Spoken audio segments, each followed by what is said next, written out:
सबसे पहला, होली पे अच्छाई की जीत और बुराई की हार होती है।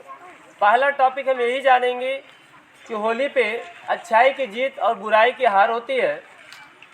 होली में अपने सारी आपसी दुश्मनी निकाल कर, आपसी मतभेद जो बुराइयां हैं उसे निकाल कर होली मिलन समारोह का त्यौहार मनाते हैं।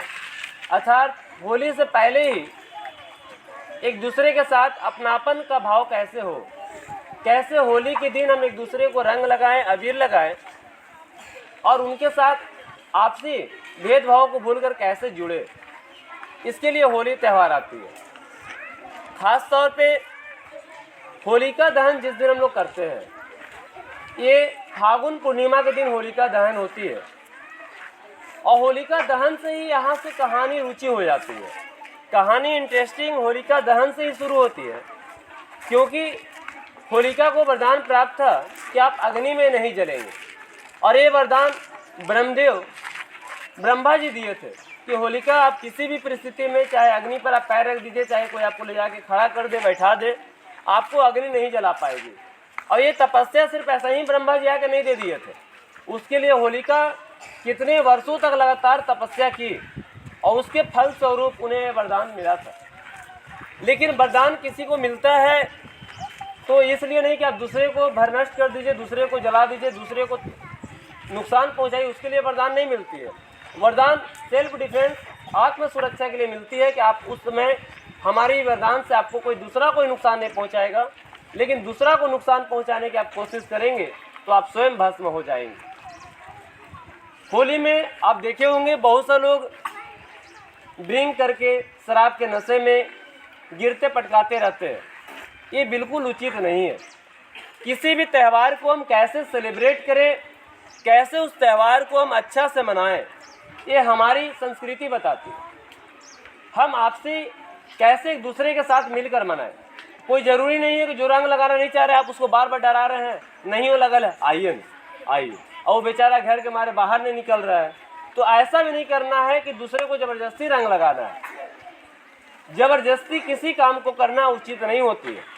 किसी की मनसा को ठेस पहुंचाना, किसी की भावनाओं को ठेस पहुंचाना, ये बिल्कुल उचित तरीका का पर्व नहीं है।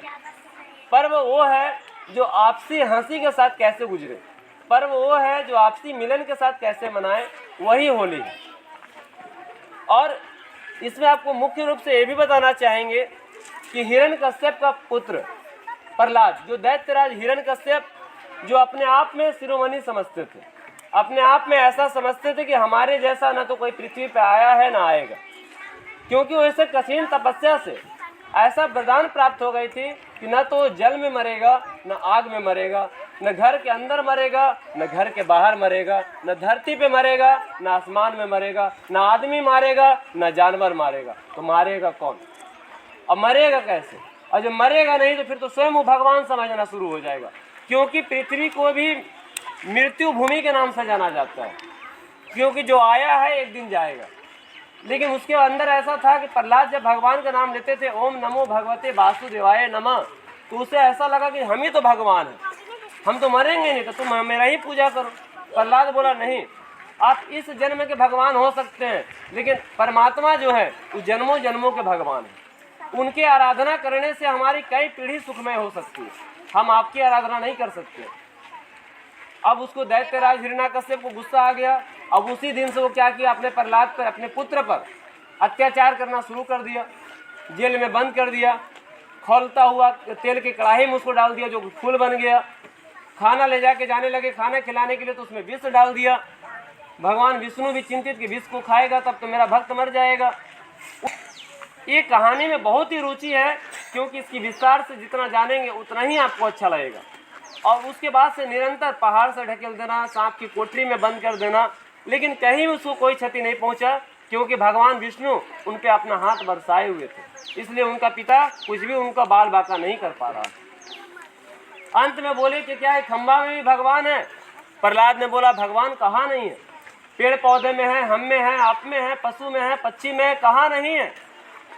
बोला अगर तुम सच बोल रहे हो तो इस खंबे में तुमको बांधेंगे और इस खंबे को मारेंगे तुमको बांध कर। बोला कि आप देख लीजिए। जैसे ही प्रहलाद को बांधा अंतिम स्वरूप वहीं शुरू होती है। प्रहलाद को बांधने के बाद जैसे ही गदा से उठाकर मारने का प्रयास किया, भगवान नरसिंह, विष्णु भगवान नरसिंह का रूप लेकर, और उनका आधा शरीर जानवर का और आधा शरीर मानव का था, क्योंकि उन्हें वरदान था कि ना तो आपको आदमी मारेगा ना जानवर मारेगा, तो भगवान विष्णु भी उन्हें मार नहीं पा सकते, इसीलिए उन्हें ऐसा करना पड़ा। ना अस्त्र से मरेगा ना शस्त्र से मरेगा, तो मरेगा कैसे? इसलिए भगवान नाखून से, नरसिम्हा भगवान जब मारने से पहले भी उसके पूछे कि बताओ अभी समय क्या है, तो बोला कि अभी ना तो दिन है ना रात है, अभी क्या है, तो शाम का समय है। तो शाम का समय तो तुमको वरदान नहीं मिला था? नहीं। और क्या वरदान मिला था? न तुमको आदमी मारेगा ना जानवर मारेगा। देखो इस समय ना तो मैं आदमी हूँ ना जानवर, तुम्हें ना अस्त्र से मारेगा ना शस्त्र से मारेगा, तो मेरे हाथ में ना कोई अस्त्र है ना कोई शस्त्र है, मैं तुम्हें नाखून से मारूंगा।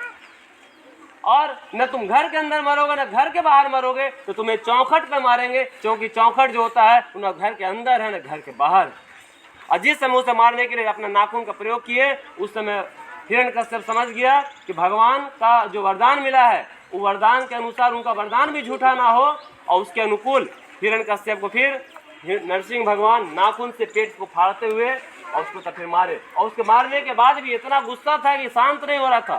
फिर उन्हीं का भक्त प्रहलाद, क्योंकि भगवान जो होते हैं भक्त के अधीन होते हैं, और भक्त जो है भगवान को मंत्र के अधीन वश में रखता है, क्योंकि मंत्र में ऐसी शक्ति होती है कि मंत्र का उच्चारण से हर कोई प्रकट हो सकता है। आप रामायण महाभारत में भी देखे होंगे, भगवान या अर्जुन कर्ण जो है जब धनुष चलाते थे, तो उस समय देखे होंगे ऐसे उठाने के बाद मंत्र का उच्चारण करते थे, और तभी वो मंत्र में और वो तीर में शक्ति आती थी, ना कि ऐसे चलाएं शक्ति आ गया, वो फिर मामूली तीर हो गया। लेकिन जब मंत्र पढ़ा गया तो वही तीर को अग्न्यास, ब्रह्मास्त्र और कई नामों से जाना गया, क्योंकि मंत्र में ही शक्ति होती है। और इस प्रकार से होली के त्यौहार को हम अच्छे से मनाएं, आपसी भेदभाव को भूलें, जो जबरदस्ती ना करें, किसी को नली में कीचड़ पानी ना फोड़े, उसकी अपना धर्म को ही बनाए रखें, किसी के साथ जोर जबरदस्ती ना करें। और एक चीज़ हमेशा याद रखें कि हमेशा अच्छाई की जीत होती है, बुराई की हार होती है। कल जब आप बच्चे भी अबीर लेकर आएँ तो किसी के साथ जबरदस्ती ना करें, किसी को छेड़कर फेंक कर ना फेंकें, किसी का आँख में ना पड़े, इसका ख्याल रखें। इन्हीं शब्दों के साथ कहानी काफ़ी लंबी है, यदि मैं और लंबा करूं तो काफ़ी लंबा होगा, और इंटरेस्टिंग बहुत ही है, जहां तक भी सुनेंगे आपको कम पड़ेगा। Lot of thanks.